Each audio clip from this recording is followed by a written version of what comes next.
लोग घर पे रह के ही अच्छे से पढ़ाई करिए।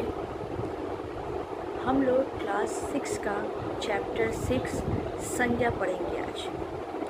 संज्ञा पिछले क्लासों में आप लोगों ने पढ़ चुके हैं, इसलिए इस बार इसको और ज़्यादा विस्तार में पढ़ेंगे। तो शुरू करते हैं। संज्ञा किसे कहते हैं? किसी व्यक्ति, वस्तु, स्थान, भाव के नाम को संज्ञा कहते हैं। जैसे स्थान में आते हैं मुंबई, चेन्नई, बेंगलुरु, कन्याकुमारी आदि। वस्तु में क्या आते हैं?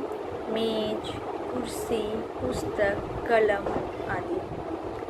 प्राणी, अध्यापक, बच्चा, गाय आदि।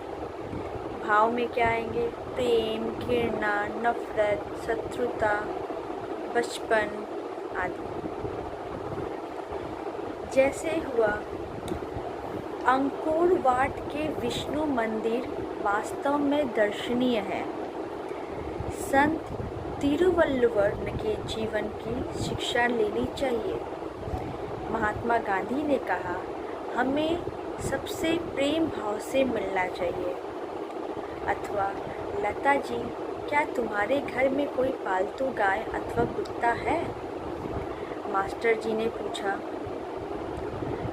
बच्चों, उपयुक्त वाक्यों में मोटे छपे हुए किसी भी वाक्यों में जैसे व्यक्ति, स्थान, पशु, भाव के नाम का उल्लेख किया गया है, उसे ही हम लोग संज्ञा कहते हैं। संज्ञा के भेद। संज्ञा के मुख्य 3 भेद हैं: व्यक्तिवाचक संज्ञा, जातिवाचक संज्ञा और भाववाचक संज्ञा। व्यक्तिवाचक संज्ञा किसे कहते हैं? किसी व्यक्ति, वस्तु या स्थान का बोध कराने वाले शब्द व्यक्तिवाचक संज्ञा कहलाते हैं। जैसे शिवानी ने उपन्यास मुझे बहुत प्रिय है। लता मंगेशकर कितना सुरीला गाती है। आज तो सौरभ गांगुली ने शतक बनाया। मतलब किसी विशेष व्यक्ति का संबोधन किया जाए उसे व्यक्तिवाचक संज्ञा कहते हैं। जैसे यहाँ पे दिया हुआ है, शिवानी ने उपन्यास मुझे बहुत प्रिय है। शिवानी। लता मंगेशकर कितना सुरीला गाती है। लता मंगेशकर एक विशेष व्यक्ति है। आज तो सौरभ गांगुली ने शतक बनाया। सौरभ गांगुली विशेष व्यक्ति है। इस बार छुट्टियों में भारत भ्रमण का विचार है। भारत भ्रमण यहाँ विशेष व्यक्ति में आएगा। विशेष व्यक्ति, वस्तु, अगर वस्तु भी रहेगा तो वो भी सिर्फ एक, दूसरा कोई ना हो, वो विशेष व्यक्ति में आएगा। विशेष व्यक्ति, वस्तु अथवा स्थान के नाम को व्यक्तिवाचक संज्ञा कहते हैं। नेक्स्ट, जातिवाचक संज्ञा। किसी जाति की सब वस्तुओं, प्राणियों अथवा स्थानों का बोध हो उसे जातिवाचक कहते हैं। जैसे मेरी पुस्तक में अनेक कहानियाँ हैं। खरगोश हरी घास पर दौड़ रहा है। मनुष्य को पशु पक्षियों पर दया दिखानी चाहिए। यहाँ पे सिर्फ एक ही के बारे में ना कहा गया हो, जहाँ पे समस्त वस्तु और प्राणियों का बोध कराया गया हो, उसे जातिवाचक संज्ञा कहते हैं। भाववाचक संज्ञा किसे कहते हैं? किसी व्यक्ति, वस्तु, स्थान के गुण, अवस्था, कर्म, भाव को दर्शाने वाले शब्द को भाववाचक संज्ञा कहते हैं। बुढ़ापे के कारण उसे चला भी नहीं जा रहा है। बुढ़ापा मतलब भाव। आपस में शत्रुता त्याग दो। कमरे की चौड़ाई के हिसाब से कालीन लगाना। स्वतंत्रता हमारा जन्मसिद्ध अधिकार है। किसी की गुण, दोष, अवस्था, कर्म, भाव को दर्शाने वाले शब्द को भाववाचक संज्ञा कहते हैं।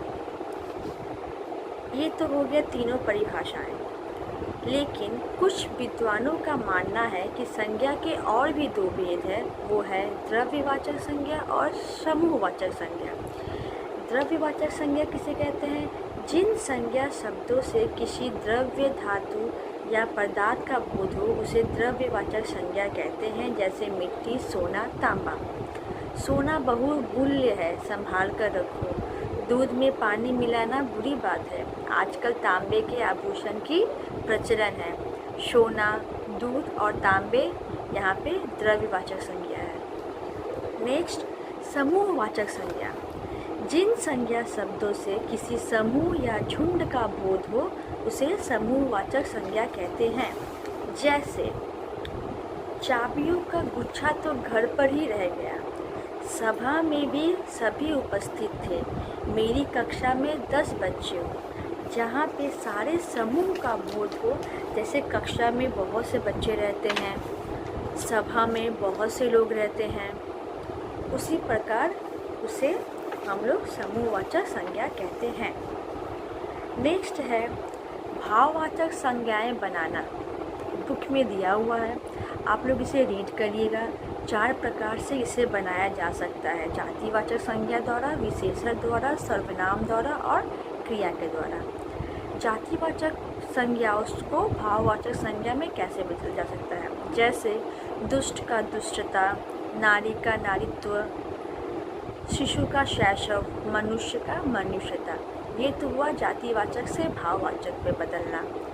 सेकंड है विशेषण शब्दों से भाववाचक संज्ञा बनाना, जैसे बुरा का बुराई, राष्ट्रीय का राष्ट्रीयता, खट्टा का खटास, मधुर का मधुरता।